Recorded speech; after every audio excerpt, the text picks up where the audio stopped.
I'm just kidding. Anywhere else I'd be taken. I figured Ryan Gosling was intending on his performance of I'm Just Ken at the Oscars to just speak for itself. But I hadn't figured that Ryan would be scheduled to be at the South by Southwest Festival 2 days after the Oscars promoting The Fall Guy. So he would have to speak for himself and answer questions about it on the red carpet, but boy did he squirm. Yeah, we put, we did, we did it. But eventually he had some feelings that he could explain.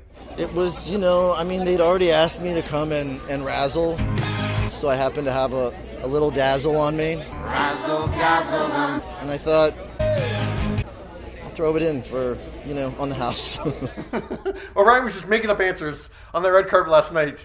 He planned out every single detail of this Oscars performance. And while he himself might have been channeling All that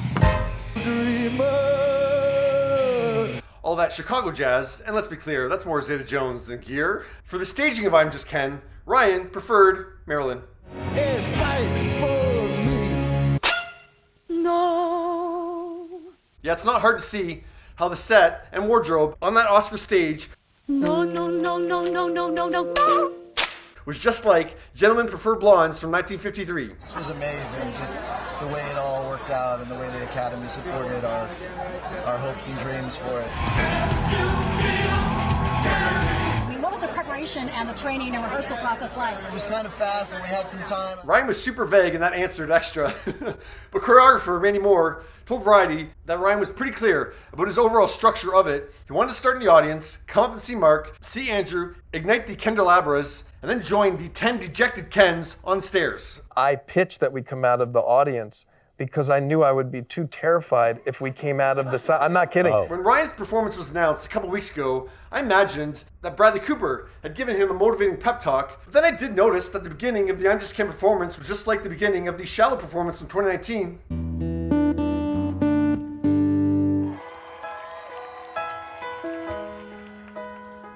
I'm already here, I feel the room, and then I just get up and I start singing. Tell me something, girl. And for the first 4 seconds, my back's to the audience. Doesn't seem to matter what I do. I really did. I was like, this, I think I could do that. But the idea of waiting on the side and then coming out, I thought was too terrifying. Are you happy in this modern world? Have feelings I can't explain. And in a nice parallel, Bradley had assisted Lady Gaga upstairs during her Shallow number, and Ryan got a helping shoulder from Mark Ronson, Gaga's co-songwriter on Shallow. And it certainly would make sense that Ryan would call his former co-star, who had sung on the Oscar stage just a few years ago for some advice. Yeah. Now Ryan did admit he had two very harsh critics sitting in those seats for the dress rehearsal on Saturday, his daughters. It was amazing because they were able to come to the dress rehearsal the day before. So they were front row, cheering me on, giving me notes. Great notes. Now Ryan's daughters weren't there for the actual performance, but he didn't want his Barbie co-stars to be involved. Manny Moore says it was really important for him to jump down and include Margot and Greta and America. What can I say? It was, the Barbie party had to come to an end. There was time for one last song. I'm just kidding. He said, I really need these ladies in the front because I'm going to go over to them and I want them to sing. Yeah, in another segment I talked about how the seating was reconfigured so Greta and Margot would be right in that front row, right beside America for the number. Variety also reported that Ryan planned the exact line where he wanted to stick the microphone in front of Emma Stone. I would be curious to know if he told Emma beforehand that he was coming. I was so amazed by Ryan and what he was doing, and that number just blew my mind, and I was right there, and I just was going for it, and, things happen. Now, even though Ryan planned this out to a T well ahead of time, his four Ken co-stars only got the call to take part a few days in advance. It was insane. I mean, I'm still processing it, to be honest. I think I'm in shock still. I kind of blacked out up there. I didn't know if I did any of the choreography right. I knew vaguely where I had to be. First day of rehearsal, which was 2 days ago, Ryan gives us all a big bear hug and is like, thank you so much for doing this. And we're all like, are you kidding, man? We wouldn't miss this for the world. Ryan is the most talented, incredible, kind man.